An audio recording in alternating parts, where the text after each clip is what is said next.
Okay, Vince, we've come to that time. Is it really? Are you ready for rapid fire? Let's go, baby. Rapid fire. Let's do it. Monday Fill in the blank. version. Saturday's Blue-Gold game format was blank. I actually enjoyed it. I like good on good, best on best, whatever you want to call it. I do enjoy that. I think you get a better read at what the team is going to be as much as you possibly can, as opposed to a sandlot game, which is basically what the draft is. Now, I think the draft is fun. Like I think it's fun to watch, what the strategy is and things like that. The scoring is an issue. Like they probably need to fix that or whatever, or don't keep score at all. Like you don't keep score. Who cares? Right. You know what I mean? Like it makes no difference. They didn't keep score during 7-on-7. Just don't keep score. But I like best on best. I think it gives you the best idea of what you're looking at. And I understand why they did 7-on-7, but I didn't like that part.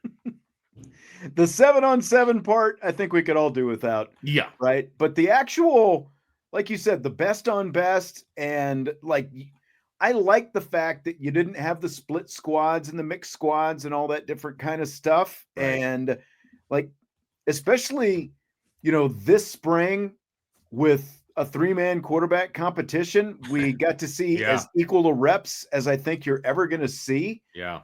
So I really thought that, all things considered, I wasn't really sure, like what I would think about it going in, but when it was all said and done, I came away really liking what we saw from the format out there Saturday afternoon. So I was in favor, like these intermissions where they kind of, ramped back down and went to 7-on-7. Like those were somewhat unique, like what real purpose they actually served, I don't know. I guess they got, to get a chance to give some other guys some opportunities to get out there on the field. Like we were saying early, it felt like when they threw the 7-on-7 out there, it's like, man, are they really that worried about an offensive lineman? But then we saw Knapp and Shrouth out there right away, and we saw Emil Wagner out there. Okay, let me just get this out of the way because I don't think you and I haven't had a chance to talk about it.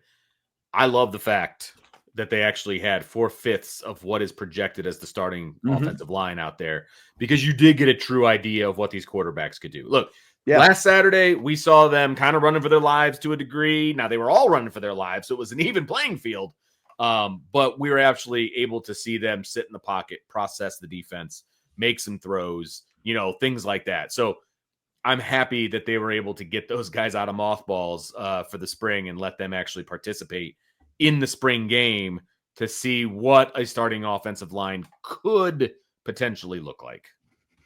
DK said Hebert didn't have an O-line. He did in the one. He got like one series toward the end. Yeah, at the very end he did. He obviously didn't for the 7-on-7, but he did toward the end anyway. So yeah, I liked the format. I wouldn't mind if they just did it like this going forward. Because like you said, like the score was completely irrelevant. Like there were a couple of times I glanced at the scoreboard. I had no idea the score ended up being 70-something to 30-something. I had no idea because the offense just started to creep away and just started to pull away. And I didn't look at the score one time.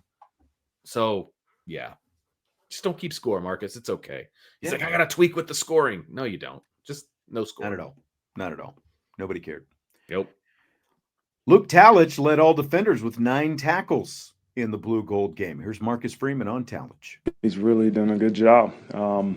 That's a reflection of how he's been this spring. A guy that's taken advantage of his opportunities and has really been focused on improvement, right? And some of that improvement is production, as you saw today, and some is areas that we got to continue to attack and improve. But he's been really consistent, and that's been a challenge for him and our entire team. But it's really good to see a guy out there performing consistently, and today was a reflection of Luke's performance all spring. So, Vince, what kind of role do you see for Luke Talich this season? I think he's got a great shot of being in the rotation at safety. Obviously, they're not going to go deeper than 4. One of those spots is probably, locked down. I think that's a pretty easy bet. Mm-hmm. And then, the transfer kid is probably going to get an opportunity to be in that rotation. Then I think it's fairly wide open. I mean, we've seen good things from a lot of the different safeties, right? And I think you could make a case for a lot of those different guys to get those last 2 spots. If we're rewarding people for sticking around and being loyal, then Luke has a great opportunity to be in there. No, I'm joking, obviously, but he's been around for a little bit, and he has impressed when he's been on the field. And he, I believe, was with the twos pretty much all season last year. Mm-hmm. So this is an opportunity for him to step up and be in that rotation. I think he's got a shot at it. I think so too. I think that at a very minimum, he's going to be on every special team, basically. Like he's going to be out there and see action all over the place. He's a freaking heat-seeking missile, like right. Like just look at those back-to-back stops that he made down there in the red zone on Saturday. And then I'm curious because safety has become and you ran through some of them, you've obviously got Adon Schuler. You've got Luke Talich. You've got Stroman obviously coming in from Virginia Tech, but then you've also got Urlacher out there, and you got Jadon Blair out there. You've got depth and some good quality. And I haven't even mentioned Tay Johnson, and he made a few plays again out there. So that's 6 guys just off the top of your head. I would be shocked if we don't see, they've got the different packages where they're rolling 3 safeties out there at times. And, when you consider, just where, college football is, with all the receivers and everything else, I think you could see 3 safeties on the field pretty often this season for Notre Dame. And I would think that he'll end up being one of them. DK asked where was Urlacher? I don't remember seeing him out there. Was he out there? Oh, he played. He had a couple good hits. Yeah. Did he? Okay. Mm-hmm. Okay. Yep. Must not. They must have blown by me then. So yeah, but a lot of really good quality, both play and depth at safety. So I think that he's going to factor into that, and I think we're going to see a lot of the safeties over the course of this season. Again, it's to the point where it's almost like, did you need to bring in Stroman? But we haven't had a chance to see Stroman yet. So I'm really curious to get a chance to, get eyes on him in the fall and, during training camp and kind of see, what he's going to bring to this mix as well. Obviously, they saw something in him, and that's why they brought him in here. Elijah Burress had a couple catches for 21 yards Saturday. We saw, obviously some of him the week before as well in that open practice that we got. Do you think that Elijah Burress could be a guy who can crack the top 6 in the receiver rotation this fall? Yeah. So my initial thought was no. No. But then I went to the roster and I started looking. Oh, I forgot Fields. Okay, let me write him down here real quick. So I went to the roster and I started writing down, who's there, who's a guarantee, and then what's left, right? So I think you've got 4 guys that are locks for the rotation: Greathouse, Pauling, Faison, and Fields. Right. Those 4 in, right? Yep. So that means you got 2 spots. And I think those 2 spots are going to be battled for by Micah Gilbert, Cam Williams, KK Smith, Burress, Saldate. I think those are kind of the next group. Yeah. And so that's 5 guys for 2 spots. So there's going to be 3 guys on the outs there, right? So he has a chance. I would say he's in that next tier of guys right now. He's also a true freshman, right? It'll be a tough hill to climb. If I was going to bet right now, I'd say probably Gilbert and Williams have the best opportunity to be the next 2 guys. Gilbert more so than Williams right now. But they obviously see something in Williams because he's been running with the first team every time we've seen practice. So that he just hasn't seemed as consistent though. I don't disagree with Burress. You. Between the 2, Burress seems more consistent. And I would agree with what DJ is saying. His route running is good. I think it's really good, and his hands are really good as well. To me, just in the 2 practices that we've seen, and I'm including Blue-Gold obviously is the practice. Burress has been the more consistent of the 2. So I agree with everything that you said, and I think that in training camp he's going to be got a shot in that group that's going to have a shot. And over the course of the season, I think that he's going to have a shot. I think that the only thing that would make me wary is Micah Gilbert had a hell of a spring last year, and we were saying all of these things about Micah Gilbert, and he didn't touch the field all season. You know what I mean? Yeah. So now, they're different guys. They play different positions, I believe. Like, okay, it's cool. Like, whatever. That's the only thing that would give me pause is that. Yeah, I'm not you know what I mean? writing him in ink by any means. For sure, right? But I think he's in that group, right? He's in pencil, in that group of guys, as you said, who are going to be really the competition is for 2 spots between 4 or 5 guys there. Yeah, rattled off. Yep. So I think he's definitely going to be in the mix, and obviously you had a guy like Gilbert who was injured all spring, and he was out there a little bit doing some warm-ups before the game the other day, but we didn't get a chance to see where he is right now. You know, so like how much has he improved since last 100%. And I would say, like I said, I feel very good about those 4 being locks. You didn't bring Will Pauling in to sit the bench, obviously. I need to see more out of him, though. Like, if all things were equal and he wasn't a guy who came in as a transfer, and he was just a guy that was out there, I don't know that I would have him as a lock as my 4. I would have him probably in that next level of guys competing. But right now, I think he's a lock, though. Like I said, I don't think you brought him in to sit the bench. So I think he is a lock. So it's 2 guys for the rest. Josh says, will he beat out Faison? No chance. Yeah, that's not going to happen. Chance that happens. Faison is really, really freaking good. Faison's one of your top 3 definite receivers. Oh, yeah. Right now. At times, he was the best receiver on your roster. Mm-hmm. So, as a former walk-on, he's not going to beat out Faison. No chance, man. I mean, the only thing with Faison is what their focus has been this spring. Hands just have to be more consistent. Hold on the ball a little bit more. But other than that, does everything really well.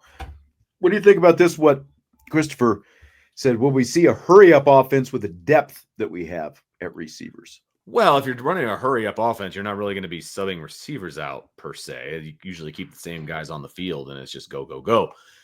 But with that said, if you could figure out a way, and it's definitely possible to sub guys out and move them along and do those different things. The problem is the hurry-up gets slowed down if you sub, right? Because then the defense can sub. So that is the detriment of a hurry-up offense. And so you don't necessarily need depth for a hurry-up offense. You need 3 guys that have longevity on the field, right? That they have the endurance to be out there doing that kind of stuff. Otherwise, the defense will just slow you down with their subbing.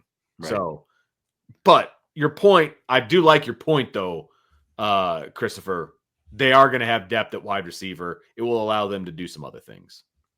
Yeah, and at the very least, again, like a guy like Burress could be a guy who could get on the field, like end of half type, like you're running streaks and those kind of things, because he does have some speed and he's got the ability to get deep, so he could be a guy who could factor into some of that. Fill in the blank. It's blank that Notre Dame's game against Boise State, October 4th, will be the Peacock-only streaming game this season.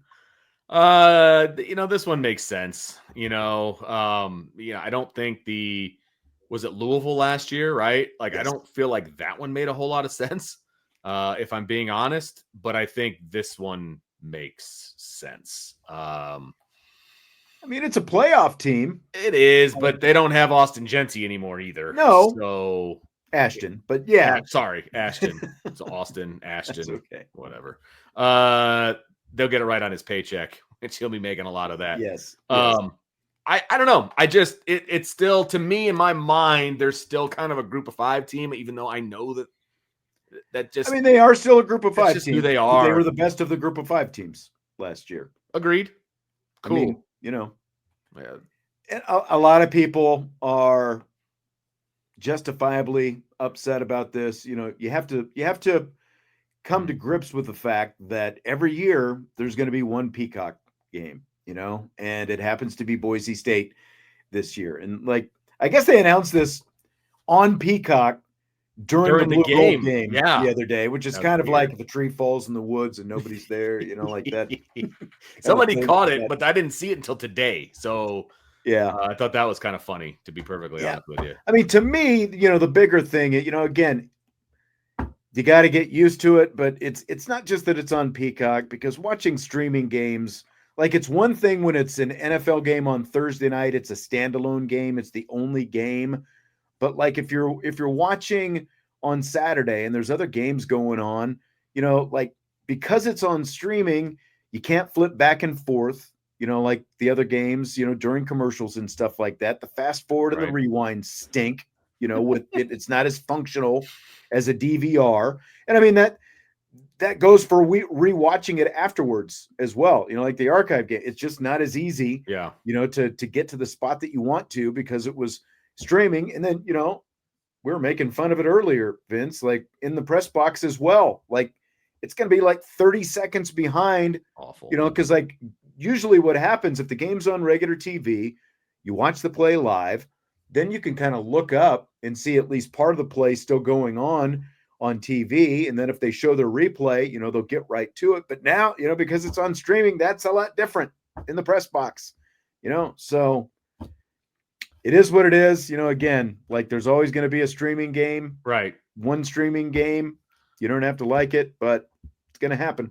But let me ask you this. So Boise State's going to be the streaming game. Obviously, it's also always a home game, right? If you weren't going to pick Boise State, who would you have picked? Well, I'm trying to think of the other. It's not going to be USC. It's not going to be Texas A&M. Yeah, here are the home games, right? Texas A&M, Purdue, Boise State, NC State, Southern Cal, Navy, Syracuse. Yeah.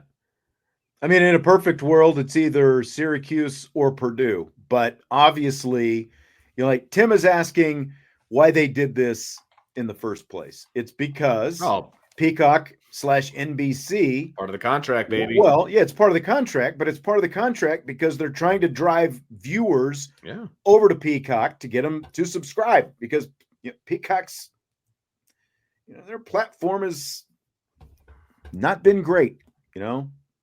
It's not been great, and they're trying to get subscribers over there. And by making this a little bit, by making it not, there's no MAC teams this year, but making it not a MAC team, not Purdue, not Syracuse, the lower tier games on your schedule, because you're definitely not going to pick. It's not going to be USC and Texas A&M because those are both. I was still surprised they put Louisville on Peacock last year.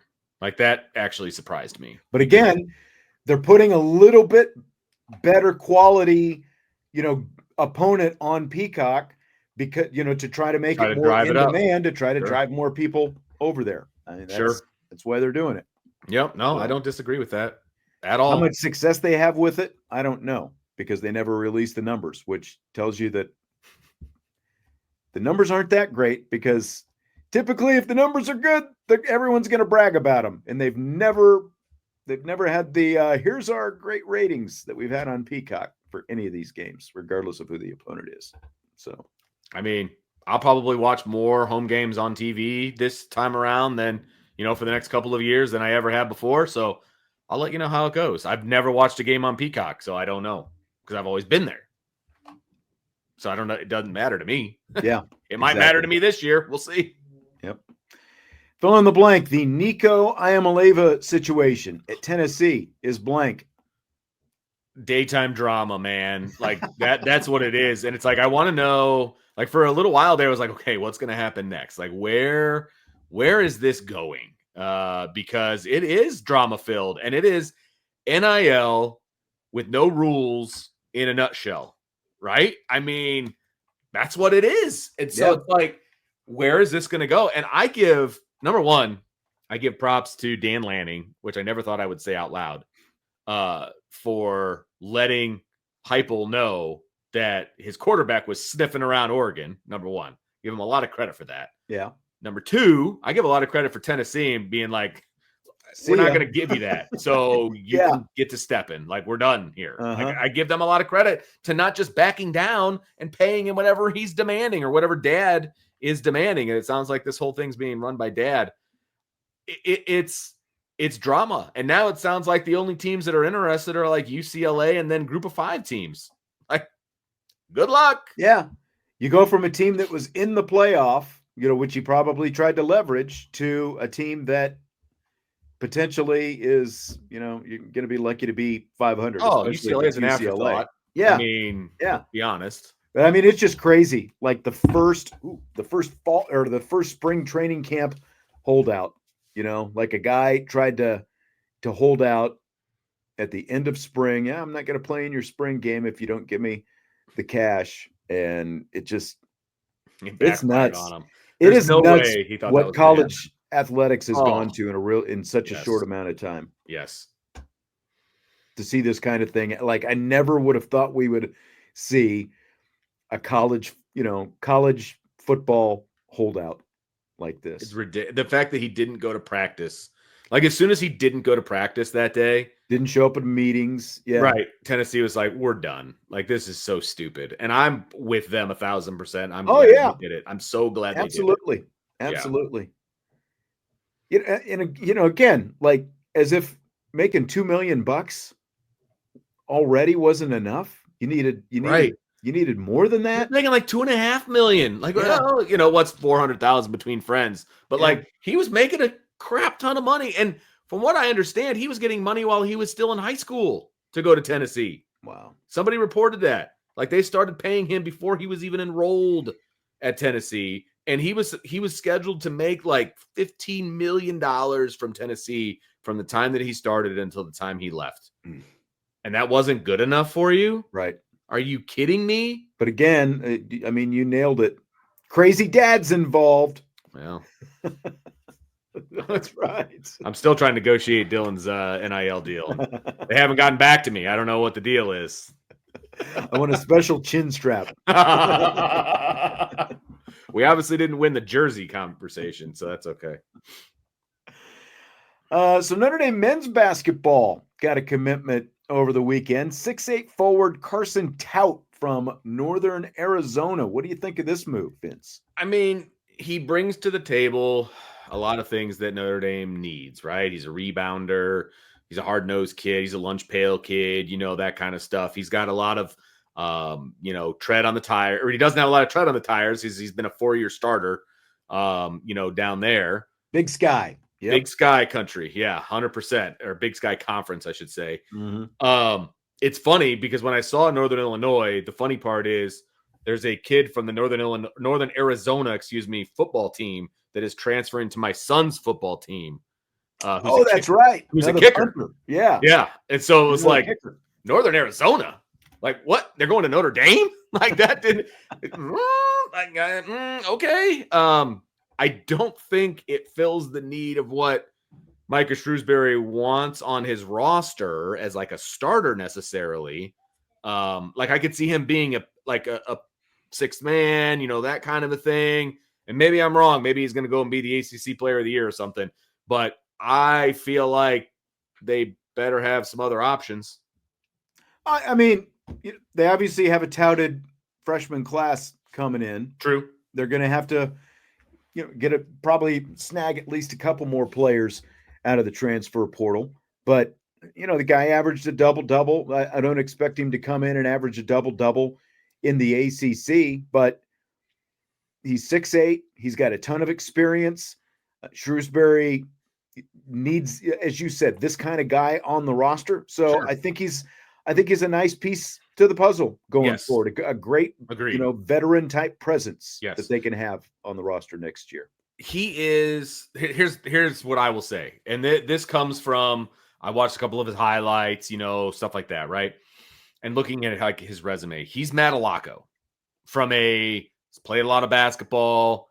He's an older guy. He can come in, be a leader. They put too much on Malaya Cowles, though, when he was at Notre Dame. Like, Malaya Cowles is not your starting point guard, and they shouldn't put that kind of pressure on him. I realize Marcus Burton got hurt and all of I get it. He shouldn't have been that guy. Like, and I don't think this kid from Northern Arizona should be that guy. He can be a piece to the puzzle, just like you said, and a really good piece to the puzzle, but don't put everything on him. Like, you know what I'm saying? Like, that's where I'm at with this whole thing. He's Malaya Cowles. Just don't do what you did to Malaya Cowles. Right.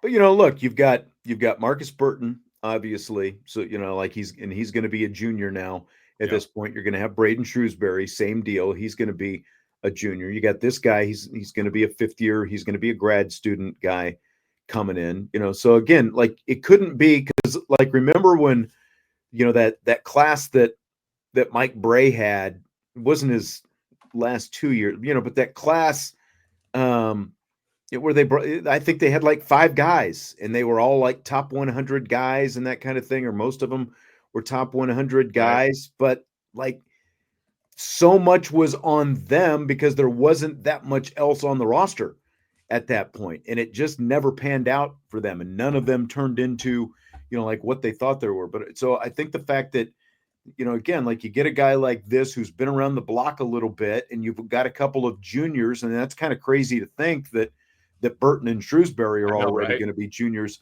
at this point. But I think that it sets the roster up nicely. So, you don't have to rely too much on a guy like him, and you also don't have to lean too much on all of these freshmen walking in the door. You don't have to put too much pressure on them either. Which is what makes him a valuable piece to the puzzle. I'm with you 1,000% on that. Yeah, exactly. So the women have signed 6'3" forward Malaya Cowles from Wake Forest as well. What do you think of this one? I have to defer to you on this one because I don't know. Like, is this here's the thing about the women's roster, and you can absolutely correct me if I'm wrong. They need more than one person. Like I assume they do. Be more they are down far the from done. They are far from done. I mean, I would think that they're going to bring in at least 5 more players. That's what I thought too. Okay. It's been slow moving. Like I expected some more news a little bit quicker, I guess is the best way to put it. But go ahead. And I know some people are getting impatient about this, but I kind of went back and looked to remind myself, like Leah King and Liza Carlin didn't sign until early May, like the first week of May last year. So like, and those, remember, were the only 2 players they brought in from the portal last year. Just a few more weeks then. Okay. Yeah. So I mean, there's still plenty of time to go in this. Like she averaged like almost 9 points, 5 rebounds, and again, like she's a grad student type. She can shoot the 3 a little bit. She's got the size. She's basically like Maddie Westfeld, Liza Carlin size at 6'3". So I think that, again, kind of similar to Tout. I wanted to say Hout. I knew it wasn't Hout, but it did, like, similar to him.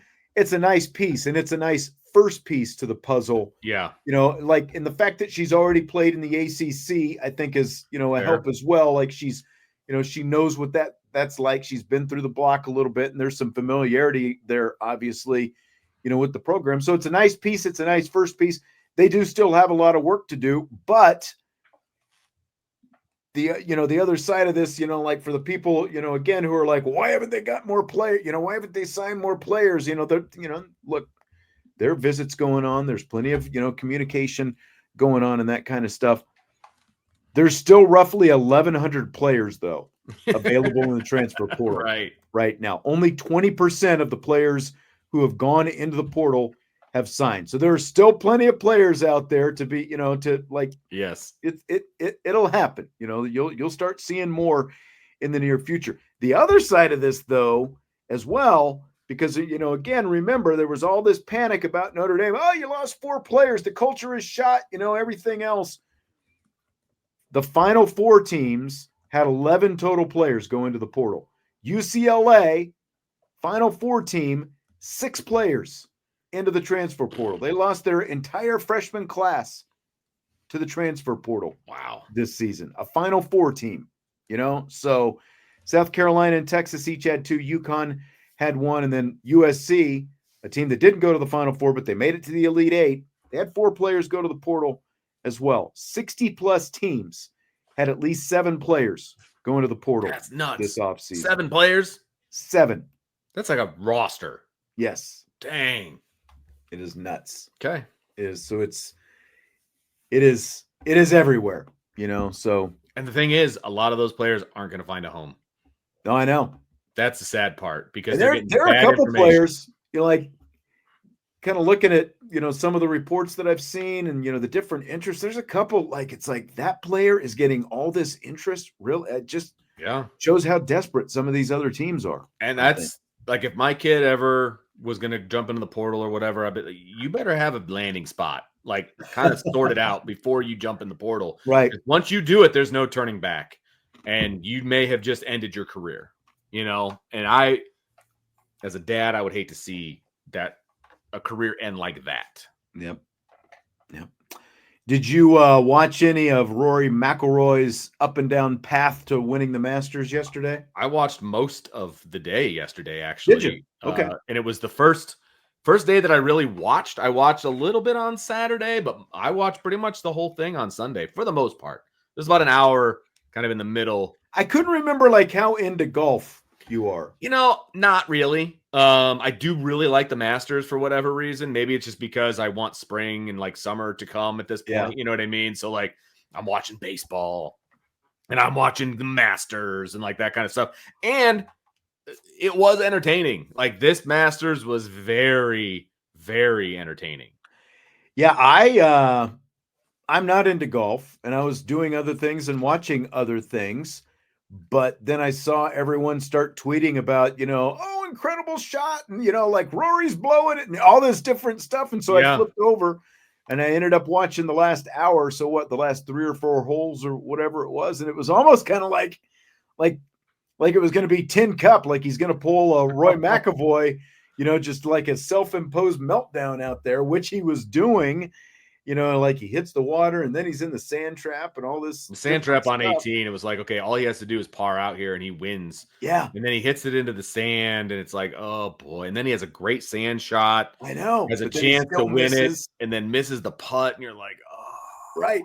But that was the difference, once they ended up, like with the playoff hole. Was like, unlike Roy McIlroy, he didn't do the exact same thing expecting a different result. Yeah. It was like kind of like that experience, gave him something different. And it ended up, I saw somebody tweet this and I thought it was a perfect analogy. It was kind of like the Cubs in Game 7 of the World Series in 2016. It's like, had the lead, looked like they had it won, then they give it up, come back and win in the end. So it all worked out. He finally got that monkey off his back. It was I did feel real bad for Justin Rose because he had a great day on Sunday. Obviously, he led after the first round. Then he has a great day on Sunday, and then he goes to the playoff. And he was the one in the playoff that lost to Sergio Garcia the last time there was a playoff and lost. And so he's never won a Masters, I don't believe, and he's lost in the playoff twice. Like that stings a little bit. But he had a great shot on 18 too. It's just that Rory's was better and he had a shorter putt and he hit it, So hats off to Rory because he is now the 5th or 6th. I can't remember exactly. 6th. Thank you. To have a career Grand Slam, like that is some rare. That's kind of amazing. I would have thought that it was more than that, honestly. As many great golfers as there have been over the years. No kidding. And there was only I think was two of the guys' pictures were like in black and white. Like that's how long ago, it happened. So hats off to him. That was impressive. Yeah, for a non-golf guy like me, I mean, it was just great drama, great TV, great sports, just great. And I saw like the last hour, like in that, or maybe even 7 to 7:15 at the very end, over 19 million people were watching. Those are Tiger numbers right there. Yeah. Suck me in. Again, I'm not a golf guy at all. Suck me right in. So bonus question for you. Andre Tonsel tweeted at me over the weekend. I saw he tweeted at me too. I don't know if it's the same question. Did he ask you about the food truck thing? Yes. What kind of food would we serve if we ran a food truck? I thought it was a very interesting question and the only one that was fit for rapid fire. I forgot to put it on the list earlier. So at least he tweeted at you. So you've probably thought about it a little bit. What's your answer? Oh man. This is so hard because it just depends on my mood as to what kind of food that I'm interested in. You know what I mean? And I mean, is there anything that you like? Do you have a specialty? Do you cook anything? I don't even know if you cook. No, I don't. I cook because my kids need to eat. Corey says sloppy joes. So basically, what you're saying is Vince should not run a food truck. Like I made dinner tonight, if that makes you feel any better, but it was like hamburger helper. You know what I mean? Like it wasn't exactly a gourmet meal. Yeah, I don't Right. think Hamburger Helper in a food truck would. No, I honestly, if I was gonna have a food truck, I would have Mexican. I would have tacos and burritos and like enchiladas and fun stuff like that. Like that's, I would have to hire somebody to make it, but that's what I would have. That's what I would have. I mean, that's a great call. Like to me, the only way that I'm going to run a food truck is if it's something that I can actually make. Fair. So I would go with barbecue. I smoke a mean brisket. I smoke Okay. a mean pulled pork. Ribs I haven't tried as much because they're a little bit more temperamental, it seems like, Sure. because obviously they're not as big, but I could go pulled pork and brisket all day long. Okay. And I feel like I'd do pretty well. So I'd hit up the Sean Steyer's brisket truck. there you go. I would. That'd be good. Yeah. Would you have your own sauce? Would you have to come up with your own, or I'm not as good at making my own. Okay. I've tried to kind of make my own sauces before. It hasn't gone that well. Okay. All right. It's hard to find, the sauce that I like the most. Did you ever go to Famous Dave's when they were in town? Oh, they had, I think it's called the Devil's Spit. Okay. It's like it's barbecue sauce with some heat, and they actually sell it at one of the grocery stores. I get that. Like that's my favorite. That and I like a little like Carolina, like vinegar-based sauce as well. But again, I don't make them very well. That's the one thing. I don't make the sauces very well. So that's why you don't have a truck yet. Once you figure that out. Andre says chili. There are so many different kinds of chili, Andre. I know. Are you talking like, chili up here, southern chili, white chili, like, I was a judge for a chili cook-off, and there was like 15 different chilies, and they were all like drastically different. Yep. Everybody makes chili a little bit different. Mm-hmm. That's for sure. Yep. All right. As Christopher said, WNBA draft getting underway. Yes. We'll see where Sonia Citron. That's right. It's already at 7:30. Yeah. She is supposed to go very high tonight. Is it on ESPN? I believe so. Okay. I'm going to turn that back on upstairs. Yep. All right, hit the like button before you leave, and we will talk to you tomorrow on Ivy Nation Sports Talk.